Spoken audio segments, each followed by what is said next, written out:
The night my husband Franklin brought his girlfriend to our granddaughter's christening. I was standing at the punch bowl in a yellow dress I'd bought 3 weeks earlier, thinking about whether I'd ordered enough finger sandwiches. That's how ordinary the moment was. Right before everything stopped, I didn't even see them come in at first. I was talking to our neighbor Audrey Sinclair about her knee replacement, half listening, half watching the door. The way you do when you're hosting and you're always half counting heads. And then I saw Franklin's hand on the small of a woman's back. A woman I had never seen before. Young enough to be our daughter. Wearing a red dress at a christening. I want to tell you that I knew immediately. That some deep instinct fired and I understood everything in that 1 second. But the truth is, my first thought was that she was a colleague. Maybe a new hire at his firm. Franklin was the kind of man who invited people to things without mentioning it beforehand. Dinner parties, golf weekends, family, events. He'd been doing it for 31 years, and I'd been smoothing it over for 31 years, quietly setting an extra place at the table, never saying a word. That was the version of me I'd been for most of my adult life. The woman who set the extra place.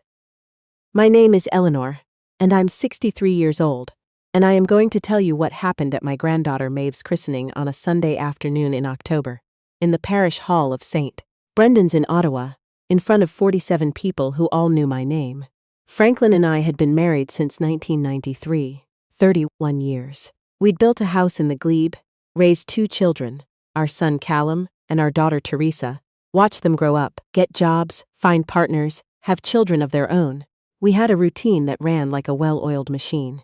He golfed on Saturday mornings. I volunteered at the literacy program on Tuesday afternoons. We ate dinner at 6:30. We watched the news together. We did not talk very much, but I had told myself for years that this was what long marriages looked like from the inside. Comfortable. Settled. The excitement was for younger people. What I didn't know, what I had chosen, I think, on some level not to examine too closely, was that Franklin had been filling in the silence with someone else entirely. Her name, I would learn later that day, was Priya. She was 38. She worked at the architecture firm where Franklin had been a senior partner for the past decade. They had been together. And I used that word the way she used it to me, to my face, in the bathroom of St. Brendan's Parish Hall. For 2.5 years. 2.5 years. Maeve was 7 months old. But I'm getting ahead of myself. The first hour of the christening was lovely. Father Brennan did the ceremony beautifully. Teresa cried, which she'd promised herself she wouldn't. Her husband, our son-in-law James Kowalski, held Maeve and swayed back and forth the whole time the way new fathers do. That unconscious rocking like the baby might disappear if he stopped moving. Callum sat beside me in the pew and passed me a mint at exactly the right moment, which is the kind of thing that makes you realize you've raised a thoughtful person. We moved to the parish hall afterward. The caterers had set everything up, the white tablecloths, the little lavender centerpieces Teresa had chosen, the tiered cake with the silver cross on top. People were finding their seats, the children were already running, the wine was being poured. It was exactly what I had planned. 6 weeks of planning, actually. 6 weeks of emails and phone calls, and tasting menus and parking logistics and seating charts. That is what I did. That is what I had always done. Franklin arrived 20 minutes late. I noticed, but I didn't say anything because I never said anything. He'd texted that he was caught in traffic on the 417. I believed him because I always believed him. He came in through the side door. He was wearing the gray suit I'd taken to the dry cleaner 2 days before. And he had his hand on the back of a woman in a red dress. I watched them cross the room together. She was laughing at something he'd said. He was leaning in toward her slightly. That old gesture I recognized from 30 years ago when he was leaning in toward me. I watched them find a table near the back. I watched him pull out her chair. My chest did something I can only describe as a slow collapse. Like a building where someone has removed one load-bearing wall, and the rest of the structure is still standing. Technically. But everything has shifted. Audrey was still talking about her knee. I excused myself and walked to the kitchen and stood there for exactly 4 minutes looking at the trays of sandwiches, cucumber and cream cheese, smoked salmon on rye. I had ordered them from the deli on Bank Street that Teresa likes. I counted the trays. There were 11 of them. I needed there to be 11. There were 11. I walked back out. Franklin saw me coming. Something moved across his face. Not guilt, exactly. Something more like calculation. He stood up. He said, "Eleanor, I want you to meet someone. This is Priya. She's a colleague of mine. She's been helping with the Henderson project." Priya Mehta extended her hand and smiled at me with the particular smile of a woman who knows exactly who she is and exactly who you are, and has decided that she is no longer going to pretend otherwise. "It's so lovely to finally meet you," she said. "Franklin talks about you." I shook her hand. I said, "Welcome."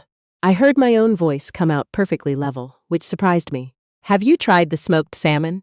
I had it brought in from St. Laurent Market. Then I excused myself to check on the cake. "I want you to understand something about the woman I was for most of my life. I was raised in a family where you did not make scenes. You did not raise your voice in public. You did not embarrass your husband, even if your husband was in the process of embarrassing you so completely that you could feel it in your back teeth. My mother used to say that a woman's dignity was how she behaved when she had every reason not to. I had believed that for 63 years. I believed it a little less by the time I got to the bathroom. I was standing at the sink, running cold water over my wrists. Something my mother had also taught me for the nerves, when the door opened and Priya Mehta came in. She checked under the stalls first, which told me this was not accidental. Then she stood beside me at the mirror and looked at my reflection. "I asked him not to bring me today," she said. "I want you to know that. This wasn't my idea." I turned off the tap. "He said you'd be fine," she continued. "He said things between the two of you had been over for years. In every meaningful way." I looked at her in the mirror for a long moment. She was beautiful. She was also, I realized, telling me the truth as she understood it. She was not a villain. She was a 38-year-old woman who had been told a story by a man who was very good at telling stories, and she had believed him the way I had believed him for 31 years. "How long?" I said. 2.5 years. The number landed somewhere behind my sternum. "Does he know," I said, "that our granddaughter was born 8 months ago?" She looked at me, and I could see for the first time something shift in her face. "He told me Teresa was your stepdaughter." I didn't say anything. "He told me you and he had an arrangement," she said, and her voice was quieter now. He says a lot of things," I said. "That's always been true." I dried my hands on the towel. My hands were not shaking. I noted this with a kind of detached interest, the way you notice strange things in a crisis, the particular pattern of the tile floor, the brand of soap in the dispenser, the fact that your hands are completely steady. "I'm sorry," Priya said, and I believed her. "So am I said. I went back out to the party.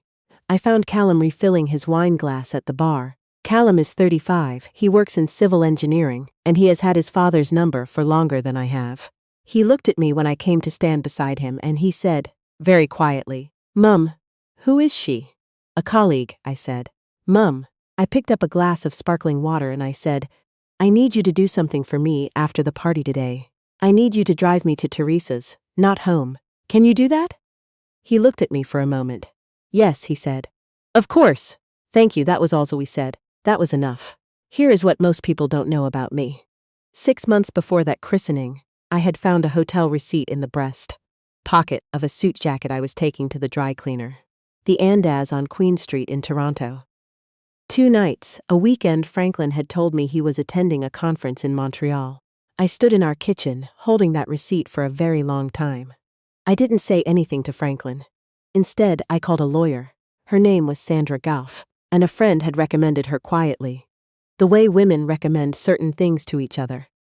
Not loudly, not with fanfare, just a name written on a post-it, pressed into your hand. Sandra Goff was 60 herself, with reading glasses on a chain and an office on Elgin Street. And she sat across from me and let me talk for 45 minutes without writing anything down. Then she picked up her pen and said, "All right, let's talk about what you want the next 5 years to look like." I had been a co-owner of our house since 1997. I had co-signed every mortgage, every refinancing. I had my own small inheritance from my mother, sitting quietly in a GIC account that was in my name only, which I had never touched and never mentioned. I had my pension from the 22 years I'd worked in hospital administration, before I retired to look after the children, and then, later, the household. Sandra helped me understand what I had. I was surprised by how much it was. Over the following 6 months, I made quiet arrangements. I organized documents. I transferred certain accounts. I did not yell. I did not accuse. I did not change my behavior at home by a single degree that Franklin could have measured. I made his dinner. I watched the news with him. I set the table for 2. I moved in silence. The morning of Maeve's christening, I had put a sealed envelope in my purse. Inside it were the divorce papers Sandra Guff had helped me finalize. I had not known, that morning, exactly when or how I would use them. Franklin answered that question for me when he walked through the door of St. Brendan's parish hall with his hand on Priya Mehta's back. After I came back from the bathroom, I waited. I am a patient woman. I have always been a patient woman. It was, for most of my life, a quality I thought of as a virtue, and only recently have I begun to understand that patience can also be a cage. But that afternoon it served me well. At 4 o'clock, Father Brennan called for attention to toast the baby. He said a few lovely words. Then he invited Franklin, as the grandfather, to say a few words. Franklin stood up. He was always comfortable in front of a room. That had been one of the things I'd fallen in love with, once. His ease, his confidence, the way he filled a space.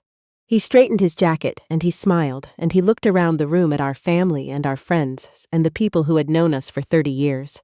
And he began to speak about family, about legacy, about what it meant to watch a new life begin.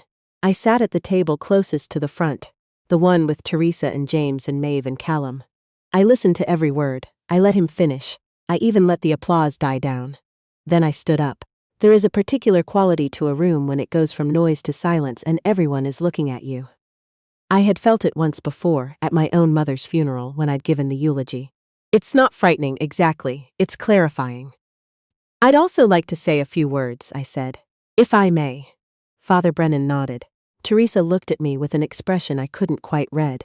Callum, who knew more than anyone, was very still. I've been thinking, I said, about what we pass on. To our children, to our grandchildren, not the house or the furniture or the money, but the lessons, the things they learn from watching us. The room was completely quiet. I've been thinking about what I want Maeve to learn from me, I said. And I've decided that I want her to learn that a woman's dignity is not something anyone else can take from her. It can only be given away, and I'm not giving mine away anymore. I reached into my purse. I walked to where Franklin was still standing, 6 feet away, and I placed the envelope on the table in front of him. These are divorce papers, I said calmly, the way you'd tell someone the time. Sandra Ghost's office will be in touch on Monday. The silence lasted another 2 full seconds. Then it wasn't silent at all. I sat back down. Teresa reached across the table and took my hand. Maeve, completely unaware that her christening had just become something people would talk about for decades, made a small sound and grabbed at the tablecloth. Callum poured me a glass of water without being asked. Franklin stood there holding the envelope. He didn't open it. He didn't say anything. The confidence left him the way air leaves a balloon, not dramatically, not all at once, but steadily, until there was nothing left of it. Priya Mehta picked up her coat and left quietly through the side door. I hope she found her way. Our friends and neighbors didn't know where to look. Some of them stared at the table. Audrey Sinclair, to her great credit, picked up her wine glass and said, "Well, to Maeve," and several people immediately followed her lead, which is the Canadian thing to do in an awkward situation. Find a toast and hide behind it. I drank to Maeve. The months after that day were not easy, and I won't pretend they were. Divorce at 63, even a well-prepared one, even one you've chosen entirely on your own terms, is still a loss. You are grieving something. Not always the person. Sometimes you are grieving the version of your life you thought you were living. The 31 years you believed were one thing, and turned out to have been something else. That takes time. I gave it time. Callum was steady throughout all of it. He drove me to appointments, helped me sort through the house, sat with me on evenings when the silence was the wrong kind. Teresa, once the initial shock passed, was fiercer on my behalf than I had been on my own. She is a woman who has strong feelings and is not shy about them, which is something I admire in her even when it's directed at a situation I'm still processing. James Kowalski, my son-in-law, turned out to be a man of remarkable practical usefulness in a crisis, which is perhaps the most underrated quality a person can have. Franklin moved into a furnished apartment on Laurier. I heard, through the kind of chain of information that exists in every long-established neighborhood, that Priya Mehta had stopped seeing him shortly after the christening. I found I couldn't feel sorry about that. The house on the glebe sold in the spring. I bought a smaller place in Westboro, near the river, with a garden I am slowly learning how to manage, and a front porch where I drink my coffee in the morning and watch the street wake up. It is the first home that has ever been entirely mine. I find I like it very much. What I've been asked, since then, by people who know what happened, is whether I regret not doing it sooner. Whether I wish I'd left the moment I found the hotel receipt. Whether the 6 months of preparation, the quiet arrangements, the patience were necessary. I think they were. Not because of the legal outcome, though Sandra Goff would tell you that the preparation mattered enormously. But because I needed to know, by the time I walked into that parish hall, that I was not acting in anger. I was not reacting. I was choosing. There is a significant difference between those two things, and it matters to me that I know which one I did. I chose to walk away. I chose the moment. I chose to do it with my granddaughter in the room, at the table closest to the front, surrounded by the people who have my name. That was not weakness. That was not a woman who had given up or given in. That was a woman who had spent 31 years setting extra places at the table for other people, and had finally, at 63, decided to set one for herself. Maeve is 14 months old now. She pulls herself up on the furniture and looks around the room like she's already assessing it, already figuring out what's hers and what she wants. Teresa says she has my eyes. I don't know about that, but I hope, I genuinely, quietly, fiercely hope, that, by the time she's old enough to understand any of this, what she will know about her grandmother is not what happened at her christening. What she will know is what came after.